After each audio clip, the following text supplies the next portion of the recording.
Hello, it's time. Me and Chad have had a long, heated debate about pasta, whether you should. You've reached your limit on talking. Hey guys, I'm Raj. You might know me as the KekG production guy from Sunday game shows, or one of the best Archons in Dota. But today, I'm here for a very important reason. You may have thought that the pasta debate was over after Bulldog released his experiment. However, I'm here to offer the alternative point of view in a way that hasn't been done before. Bulldog always claims that no one in chat really articulates their argument well or explains their point of view. So I'm going to do just that. I'm going to first present Bulldog's argument directly to you from his words, and then I'm going to go step by step and explain why he's wrong. So let's begin.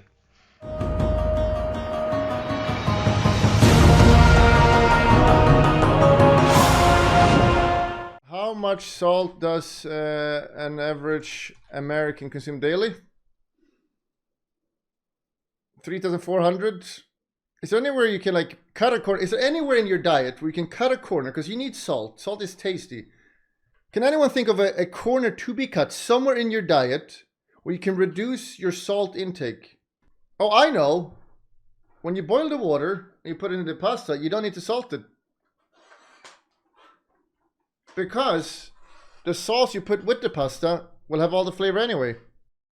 Alrighty, let's talk about the impact of salting your pasta water on your actual salt consumption in a day.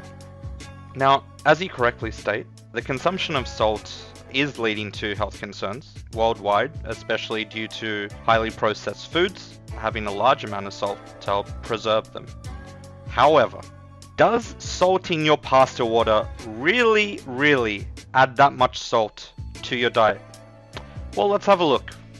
I have a study here called Contents and Retentions of Sodium and Other Minerals in Pasta, cooked in unsalted or salted water by J.A. Albrich, E.H. Asap, and I.M. Buzzard. Well-respected scientists, I'm sure.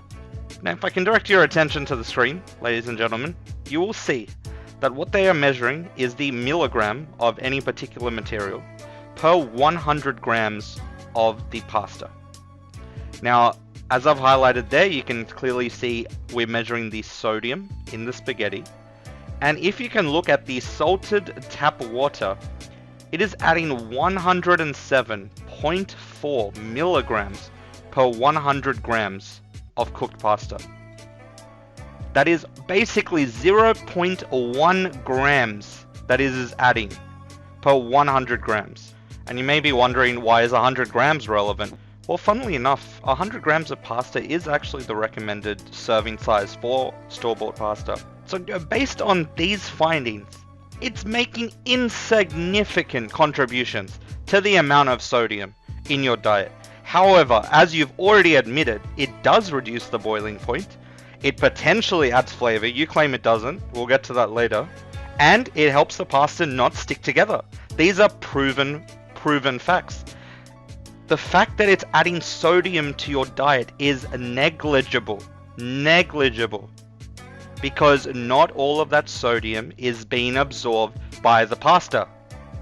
You know what does have a lot of sodium though, that is definitely being consumed by your body? Tomato sauce. Now, you're gonna say, but we don't have shitty Heinz, we have a Felix, ooh, PewDiePie. No, I don't care, because I have pulled up the exact bottle that you used in the video.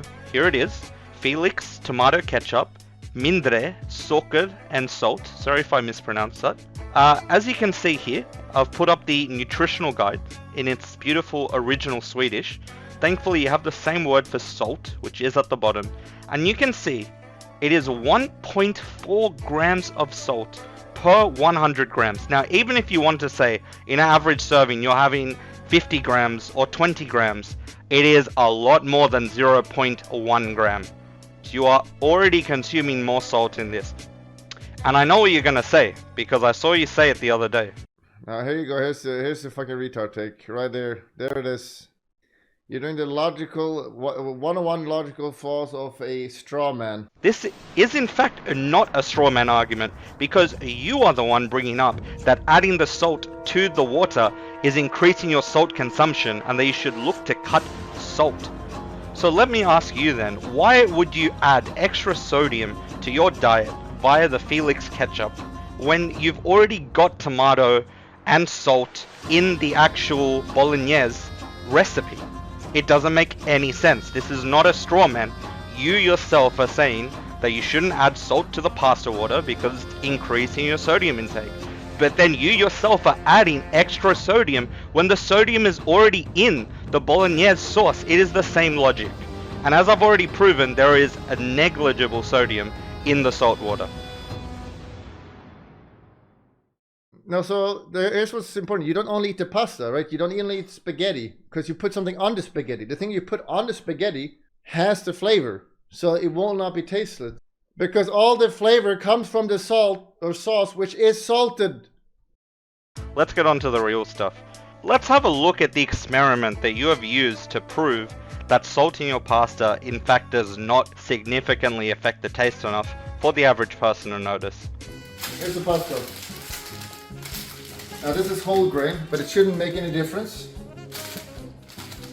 We'll just take a little bit, because we're not going to need a lot. Let's take 150, that'll be fine, that'll be enough. Now, you know what they say, you shouldn't break it. That's stupid, you should of course break it, because you can't cook it like this. Does that bother you? You don't break it in half, you break it in small pieces. The reason you break it in small pieces is very simple.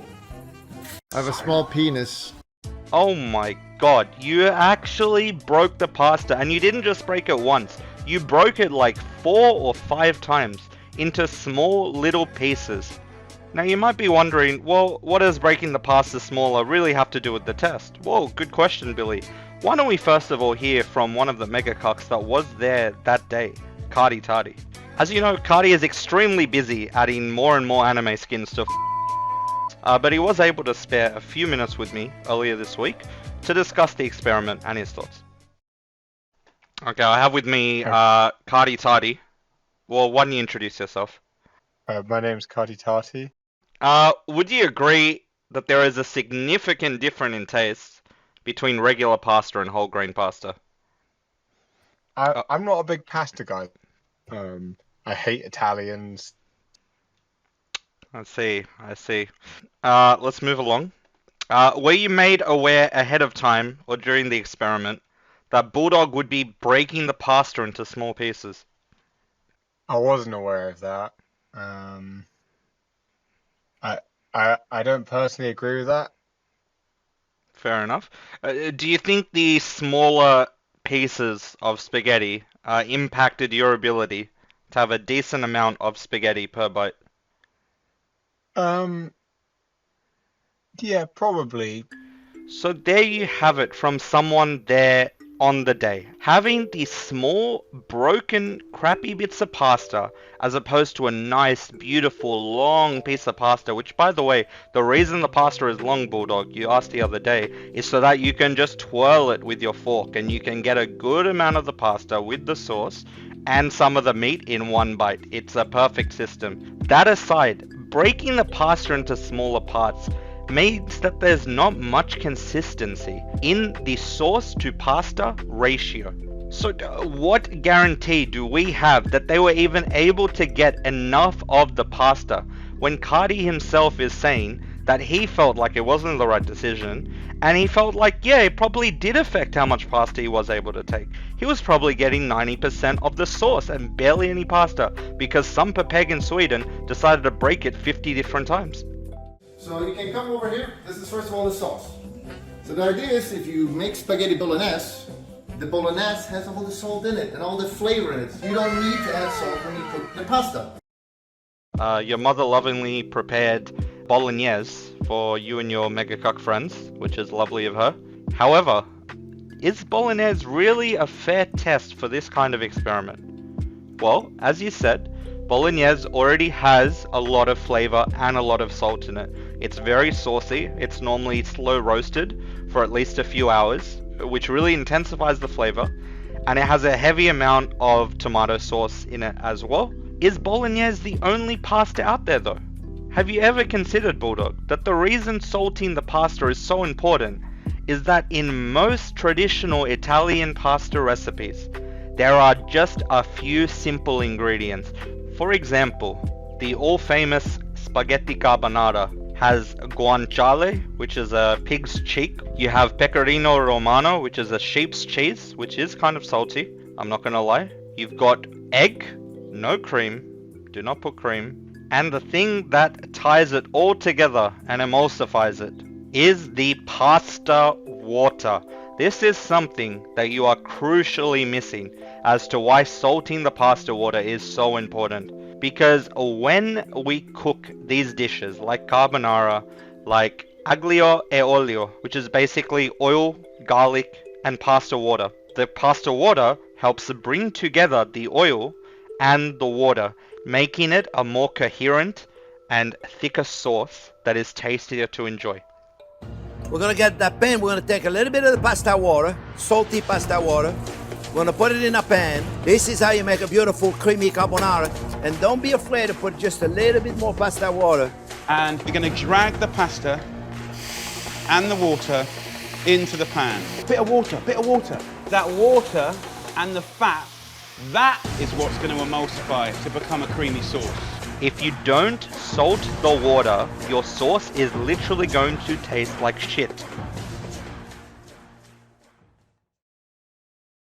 So, let's summarize what we learned today. First of all, the amount of salt that is actually absorbed by the pasta in the pasta water into the actual pasta is negligible, about 0.1 grams per 100 gram pasta.